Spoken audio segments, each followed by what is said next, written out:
నమస్తే, నేను మీ మాధురి. ఈరోజు మనతో పాటు ఉన్నారు హరీష్ గౌతమ్, గ్యాస్ట్రాంట్రాలజిస్ట్. నమస్తే సార్. నమస్తే. సార్, గాలి బ్యాడర్లో రాళ్ళు ఇవి ఉమెన్లో ఎక్కువగా తరచుగా చూస్తూ ఉంటాం. దీనికి కారణాలు ఏంటి అంటారు? గాల్ బ్లాడర్ అనేది ఇట్స్ అ స్టోరేజ్ ఆర్గన్ అండి, సింపుల్గా చెప్పాలంటే. When we vomit green colour పసర్ అంటాం చూడండి, yes, that is the digestive juice that basically comes from liver. Okay. Liver నుంచి చిన్న పైకి ఒక చిన్న ట్యూబ్ ద్వారా వెళ్తుంది. దాని పని ఏంటి? ఆ green colour it basically it help in the digestion of and absorption of fats కానీ ప్రోటీన్స్ కానీ, బైల్ అంటాం అనమాట. ఓకే. ఓకేనా? సో అది బైల్ ఏదైతే ఉందో it will come in to your small intestine, it will mix your food and it helps in the digestion. Okay. So a part of this bile will be stored in the gall bladder. Liver కింద ఒక చిన్న బ్యాగ్లో ఉంటుంది. ఏదైతే మనం common tube ఉందో లివర్కి చిన్నపైకి connect చేసేది, దానిలో ఒక చిన్న సైడ్ ట్రాక్లోకి వెళ్ళి ఒక చిన్న బ్యాగ్లోకి వెళ్ళి ఇది స్టోరేజ్ అయితే అవుతుంటుంది. When ever you take heavy meals, when ever there is more requirement of this bile, ఈ గాల్ బ్లాడర్ సెన్స్ చేసి it will send more bile for a effective digestion. Basically ఇది జరుగుతూ ఉంటుంది. So when you come to the pregnancy, ఈ gall bladder యొక్క moment ఏదైతే ఉందో అది స్లో డౌన్ అయిపోతుంది.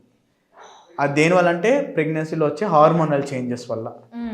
సో స్లో డౌన్ అయ్యేసరికి అది లోపల ఏదైతే బైల్ ఉందో అది చేరుకుపోయి థిక్ అయిపోయి it will start forming stones. Okay. దానికి సూపర్ యాడెడ్గా ఏంటంటే కొలెస్ట్రాల్. మనం ప్రెగ్నెన్సీ అనేసరికి you start pushing them with నెయ్యి తినాలమ్మా, అది తినాలమ్మా అని చెప్పేసి you push so much of cholesterol in to your body. So ఈ కొలెస్ట్రాల్కి again it will come in to the bile and it will get processed by the liver అనమాట. అంటే ఇది ఓన్లీ ప్రెగ్నెన్సీ ఉమెన్ లో మాత్రమే ఉంటుందా? నార్మల్ ఉమెన్ లో కూడా ఇది మనం చూడొచ్చు? Normal women and men also. Okay. When your బాడీలో కొలెస్ట్రాల్ పెరిగినప్పుడు యువర్ బైల్లో ఉండే కొలెస్ట్రాల్ శాతం కూడా పెరుగుతూ ఉంటుంది. ఓకే. సో బైల్లో ఒక లెవెల్ వరకు it will keep the cholesterol in liquid form. Okay. ఒక మోతాదుకి మించి కొలెస్ట్రాల్ పెరిగిపోతున్నప్పుడు ఇట్ విల్ గివ్ అప్. ఆ కొలెస్ట్రాల్ ఏమవుతుందంటే చిన్న చిన్నగా స్టోన్గా ఫామ్ అయ్యి కొలెస్ట్రాల్ రాళ్ళు అంటాం. One of the most common stones in gall bladder, cholesterol stones. ఆ కొలెస్ట్రాల్ స్టోన్స్ అంతా ఫామ్ అయ్యి చిన్న నుంచి పెద్ద స్టోన్స్ అయ్యి they will start causing pain in the gall bladder. అది ఉమెన్లో దానికి సూపర్ యాడెడ్గా ఏమవుతుందంటే ప్రెగ్నెన్సీ టైంలో ఆ గాల్ బ్లాడర్ మూవ్మెంట్ కూడా తగ్గిపోతుంది. సో మీకు ఆ బైల్ అనేది గాల్ బ్లాడర్లో స్టోరేజ్ అయ్యే టైం ఎక్కువ అయిపోతుంది. సో స్టోన్ ఫామ్ అయ్యే అవకాశాలు కూడా ఎక్కువ అవుతున్నాయి. ఓకే. సో ఈ స్టోన్ ఫామ్ కాకముందు తీసుకోవాల్సిన జాగ్రత్తలు ఏంటి? Avoid taking heavy fatty meals అండి.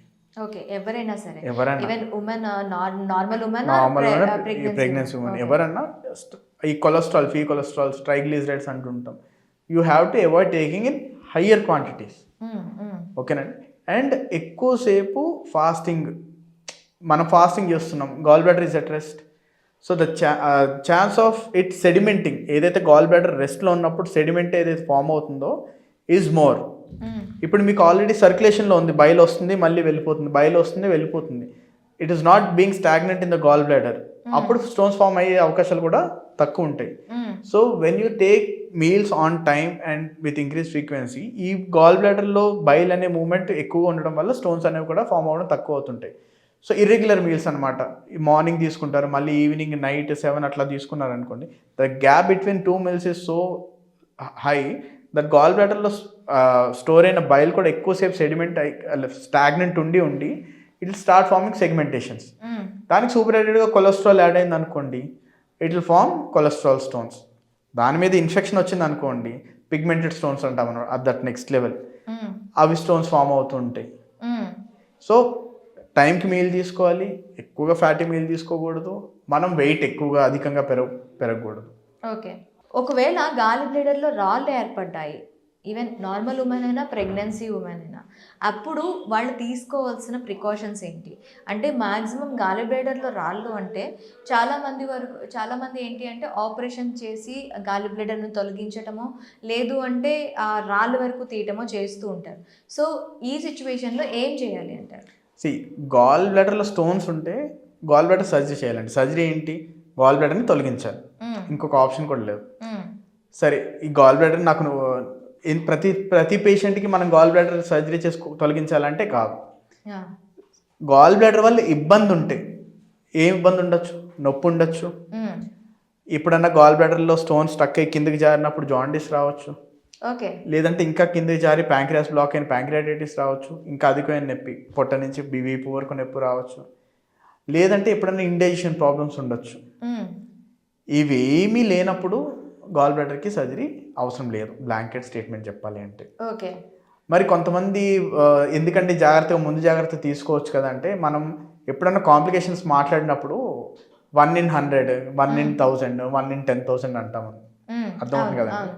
బట్ ఆ 1 మీరు కాదని గ్యారంటీ నన్ను ఇవ్వమంటే నేను ఇవ్వలేను. ఆ 1 మీరే అయినప్పుడు 100% అదే మీకు.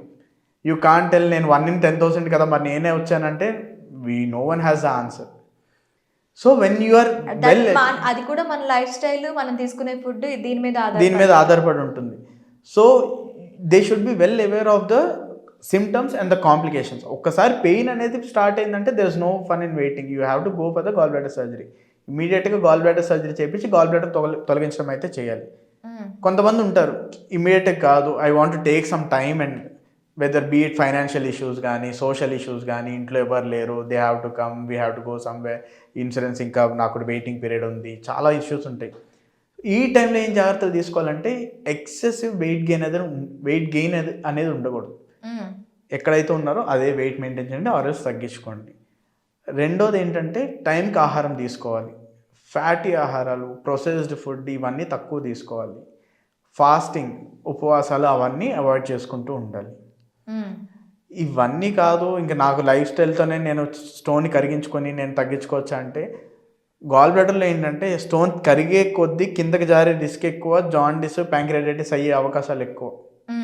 చాలామంది ఏమనుకుంటారు చిన్న స్టోరీ కదా కరిగిపోతుందంటే, చిన్న స్టోనే కానీ అది కిందకి జారి ఇంకా పెద్ద ప్రాబ్లం కాజ్ చేసే అవకాశాలు ఎక్కువ ఉంటుంది. ఓకే. సో మల్టిపుల్ స్టోన్స్ అంటాం అనమాట. ఇప్పుడు మనకి కిడ్నీలో రాళ్ళు ఉంటాయి, అవి మెడిసిన్స్ ద్వారానో లేదు అంటే రెగ్యులర్గా వాటర్ ఎక్కువ తీసుకోవటం వల్లనో మనకి యూరిన్లో పాస్ అయిపోతూ ఉంటాయి అంటారు. ఇప్పుడు గాలి బ్లాడర్లో ఆ వచ్చే రాళ్ళు కూడాను అలా వెళ్ళిపోయే ఛాన్సెస్ ఉండవంటారా? అదే మనకి కిడ్నీలో స్టోన్ ఫామ్ అయిందండి, కిడ్నీ నుంచి చిన్న ట్యూబ్ ద్వారా యూరిన్ బ్లాడర్లోకి వస్తుంది, యూరిన్ బ్లాడర్ నుంచి యూరిన్ ద్వారా బయటకు వచ్చేస్తుంది. కానీ గాల్ బ్లాడర్లో స్టోన్ అట్లా కాదు. గాల్ బ్లాడర్ నుంచి స్టోన్ కిందకి వచ్చిందంటే ఏదైతే కామన్ డక్ట్ లివర్కి మన చిన్నపైకి వచ్చే డక్ట్లోకి వస్తుంది ఫస్ట్, అక్కడ బ్లాక్ అవుతుంది. అక్కడ బ్లాక్ అయితే జాండిస్ వస్తుంది ఫస్ట్. ఇంకొంచెం కిందకి వెళ్ళి ప్యాంక్రియాటిక్ డక్ట్ అంటాం అనమాట. మన ఇన్సులిన్ అవన్నీ ప్యాంక్రియాస్ నుంచి వస్తుందని వింటుంటాం. ఆ డక్ట్ బ్లాక్ అయితే ప్యాంక్రియాటైటిస్ అనేది వస్తుంది. ప్యాంక్రియాటైటిస్ వచ్చిందంటే ఇట్స్ చాలా షుగర్ అవన్నీ లాంగ్ టర్మ్లో కూడా చాలా కాంప్లికేషన్స్ ఎక్కువ ఉంటాయి అనమాట ప్యాంక్రియాటైటిస్ అటాక్ అవుతుంటే. అండ్ ట్రీట్మెంట్ కూడా సింపుల్ గాల్ బ్లాడర్ సర్జరీతో అయిపోయే ట్రీట్మెంట్ని ఫస్ట్ ఒక ఎండోస్కోపీ చేయాల్సి ఉంటుంది. ఎండోస్కోపీలో స్టెంట్ వేసి ఆ రాళ్ళు తీయాల్సి ఉంటుంది, క్లియర్ చేయాల్సి ఉంటుంది, తర్వాత మళ్ళీ గాల్ బ్లాడర్ సర్జరీ చేయాల్సి ఉంటుంది. So both treatment wise, symptom wise, complication wise అన్నీ కాంప్లికేట్ అయితే చిన్న స్టోన్ అయ్యి కింద జారితే కనుక. సో ఎప్పుడు మనం వీ షుడ్ నాట్ టెల్ చిన్న స్టోనే కదా కరిగిపోతుంది అంటే, జారే అవకాశం ఎక్కువ ఉంటుంది, కాంప్లికేషన్ అయ్యే అవకాశం ఎక్కువ ఉంటుంది. That has to be kept in back of our mind. So దీనికి మెయిన్ జాగ్రత్తలు ఏం తీసుకోవాలంటారు? టైంకి ఫుడ్ తీసుకోవాలి, ఫ్యాట్ తక్కువ తీసుకోవాలి, అండ్ ఏదైతే మన ఆల్రెడీ గాల్ బ్లాడర్ స్టోన్స్ ఏవైతే ఉన్నాయో నొప్పి వచ్చిన తర్వాత డిలే చేయకూడదు. ఎవరైనా సరే, ఇటు ఎవరైనా, మెన్ అయినా, ప్రెగ్నెన్సీలో అయినా అది ఖచ్చితంగా దాని గురించి కేర్ తీసుకోవాలి. పెయిన్ అనేది మనం దాని పెయిన్ అసలు బేర్ చేయకూడదు. పెయిన్ అనేది it's your first warning sign అండి. ఒకసారి పెయిన్ వచ్చిందంటే నెగ్లెక్ట్ చేయొద్దు. You go to your nearest doctor, take consultation. ఆ పెయిన్ గాల్ బ్లాడర్ వల్ల అంటే కొన్నిసార్లు గాల్ బ్లాడర్ వల్ల కాదు, సింపుల్ గ్యాస్ట్రైటిస్ పెయిన్ కూడా పై పొట్టలోనే ఉంటుంది.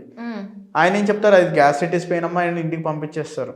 కానీ ఆ గ్యాస్ట్రైటిస్ పెయిన్ అని మనం డిసైడ్ కాకూడదు, ఎవరైనా క్వాలిఫైడ్ పర్సన్ చెప్పాలి అది గ్యాస్ట్రైటిస్ పెయిన్ అనేది. సో ఎప్పుడైనా గాల్ బ్లాడర్ స్టోన్ ఉందని తెలిసినప్పుడు ఎక్స్ట్రా ప్రికాషన్స్లో ఉండడంలో తప్పు లేదు. ఓకే. Thank you. వెల్కమ్.